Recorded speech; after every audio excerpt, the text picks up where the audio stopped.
The Philippines, an archipelago of more than 7,000 islands, sits directly in the typhoon belt and along the Pacific Ring of Fire. This unique geography makes it one of the most disaster-prone countries in the world, frequently ranking high in global risk indices due to typhoons, floods, earthquakes, and volcanic hazards. For millions of Filipinos, natural hazards are part of everyday life. Farmers watch the skies during monsoon season. Fisherfolk navigate unpredictable seas. Families secure their homes against floods. Professionals commute through roads disrupted by storms. Yet this is not a story of inevitable disaster. It is a story about understanding risk, recognizing patterns, and building resilience to protect what matters most: our communities, livelihoods, and loved ones.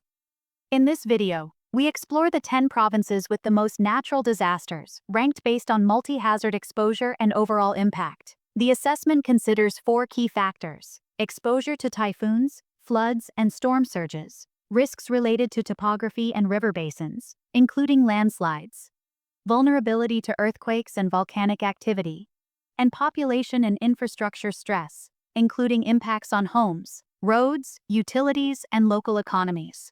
When we say most natural disasters, it does not mean these provinces are doomed. It means they face recurring natural hazards that significantly affect daily life and long-term stability. Disaster exposure in the Philippines varies by region, shaped largely by geography. Starting from number 10, let's examine these provinces and how Filipinos are adapting.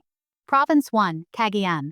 Cagayan, in northeastern Luzon, spans the vast Cagayan Valley, surrounded by mountains and coastlines. It supports agriculture and fishing and carries the highest flood risk nationally. Typhoons bring heavy rainfall that swells the Cagayan River, the country's longest. Landslides in the Sierra Madre and storm surges along the coast increase exposure. Floodwaters often remain for weeks due to limited outflow, while earthquakes occasionally damage protective structures. Dense rural populations place added stress on utilities and services. Families adapt through diversified farming, community monitoring, and support from overseas relatives.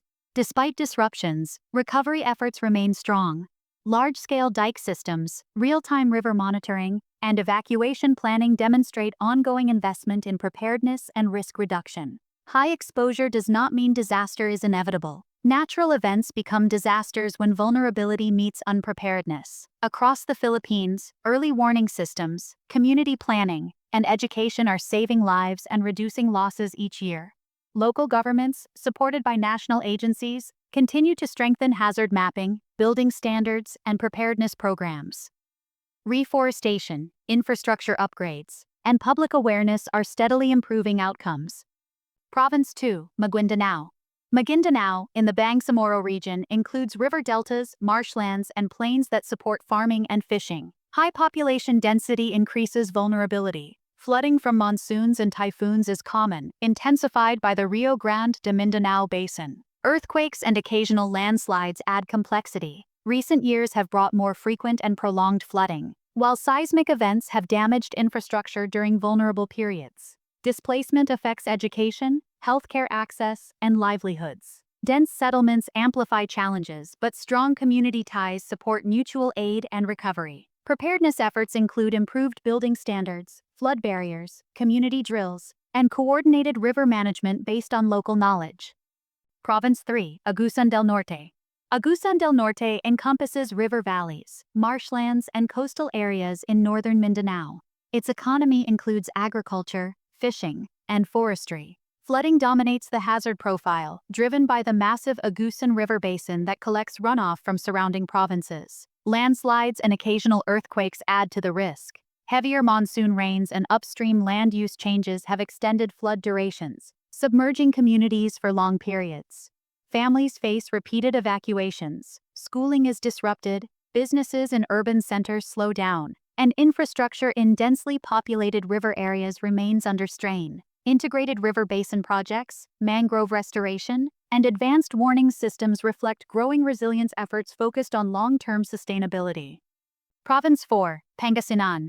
Pangasinan, in northwestern Luzon, features coastal zones along Lingayen Gulf, expansive plains, and inland hills. Its economy depends on fishing, salt production, and agriculture. Flooding from typhoons and storm surges affects both coastal and riverine areas, especially along the Agno River basin. Recent storms have intensified coastal erosion and allowed floodwaters to travel far inland through river systems. Communities adapt by adjusting fishing schedules, replanting crops, securing homes, and relying on community support networks, especially for older residents. Protective measures include seawalls, flood forecasting systems, and infrastructure upgrades such as elevated roads.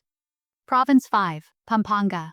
Pampanga lies in central Luzon's floodplain, shaped by the Pampanga River Delta. The province supports agriculture, aquaculture, and expanding industrial zones. River flooding and storm surges are the primary hazards. The wide river system and proximity to Manila Bay increase flood severity during typhoons.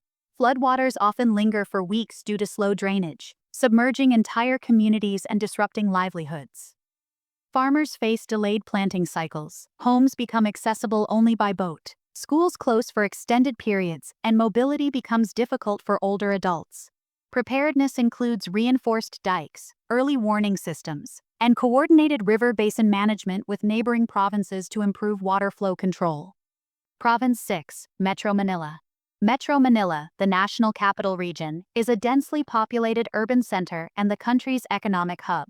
Its low-lying terrain and extensive urbanization magnify disaster impacts. Flooding from typhoons and monsoons, earthquakes along the West Valley Fault, and storm surges are major threats. Subsidence and inadequate drainage worsen flood conditions. Heavy rains regularly overwhelm waterways, causing widespread urban flooding. Minor earthquakes serve as reminders of the region's seismic vulnerability, while population growth continues to strain infrastructure. Flooded homes, disrupted commutes, and halted businesses affect families, professionals, and older residents alike. Economic losses ripple outward, indirectly affecting households supported by overseas workers. Resilience efforts include flood pumping stations, earthquake retrofitting programs, and metro-wide disaster drills. Urban planners increasingly promote green infrastructure to manage water runoff. Province 7, Albay. Albay, in the Bicol region, is shaped by its iconic Mayon volcano. Fertile volcanic soil supports farming, while coastal areas rely on fishing and tourism. Its location exposes it to multiple overlapping hazards. Volcanic activity combines with typhoon-induced floods, landslides, and lahar flows. Ashfall and eruptions remain constant risks for nearby communities. Periodic volcanic unrest, often accompanied by earthquakes, coincides with typhoon seasons that mobilize lahar deposits into river systems, flooding surrounding areas. Ash damages crops. Families evacuate during alert periods, and roads are buried under volcanic debris. Professionals and older adults prioritize safety in evacuation centers during prolonged alerts. Albay is widely recognized for its zero-casualty approach, emphasizing early warnings, permanent danger zones, community education, and engineered lahar channels that protect populated areas. Province 8, Leyte. Leyte, in eastern Visayas, has fertile plains, rolling hills, and a long coastline that supports rice farming, coconut production, fishing, and port activities. Its location along the typhoon corridor makes it especially vulnerable. Typhoons and storm surges are the most destructive hazards, compounded by flooding from rivers such as the Binahan. Flat coastal areas make storm surges particularly dangerous. Recent years have seen repeated strong typhoons bringing heavier rainfall, resulting in floodings that persists for extended periods in low-lying communities. Fishing seasons are disrupted, homes are damaged, and families are forced into temporary shelters. School years are often interrupted, and travel disruptions isolate older residents and households dependent on remittances. Preparedness measures include early warnings, storm surge evacuation drills, and mangrove restoration projects that help buffer coastlines. Local development planning increasingly relies on hazard mapping. Province 9, Quezon. Quezon Province stretches across southern Luzon, featuring coastal plains, river basins, and the Sierra Madre mountain range. Its economy relies on coconut farming, fishing, and ecotourism, but its eastern exposure makes it highly vulnerable to weather-related hazards. Typhoons regularly bring intense rainfall, triggering floods and landslides. Mountainous terrain increases landslide risk, while river systems such as the Agos River contribute to flash flooding. Storms pass through the province almost every year, often causing prolonged rainfall and soil erosion. Landslides have repeatedly blocked major roads during peak wet seasons. Daily life is heavily affected. Families in upland areas are forced to evacuate. Professionals face travel delays due to damaged highways, and coastal communities worry about storm surges limiting access to healthcare. Agricultural losses disrupt food supply chains and household income, including those supported by overseas workers. Resilience efforts include slope protection projects, flood forecasting tools, and community training for landslide evacuation. National support helps reinforce infrastructure to withstand future hazards. Province 10, Davao Oriental. Davao Oriental, located in southeastern Mindanao, is a coastal province known for rugged mountains, fertile valleys, and an economy driven by agriculture, fishing, and mining.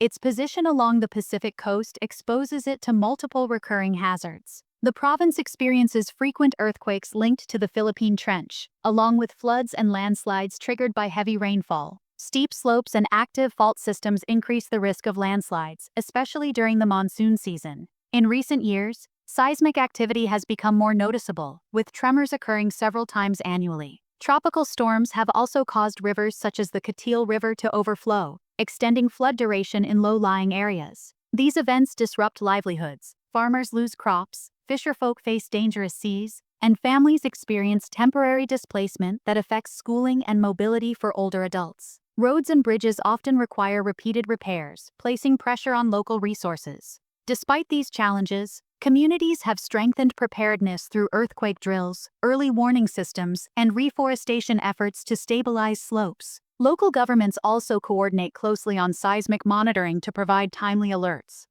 From Davao Oriental's seismic coastlines to Cagayan's flood-prone valleys, these provinces reveal how geography shapes risk across the Philippines. They are not defined by disasters, but by the Filipinos who adapt, farmers innovating, families reinforcing homes, professionals advocating for safer infrastructure, and communities planning for the future. Disasters are natural. Resilience is a choice built through awareness, preparation, and cooperation. By investing in sustainable solutions and supporting one another, vulnerability can become strength. Thank you for watching Discovering the Earth. Together, we can continue learning, preparing, and building a safer Philippines for generations to come.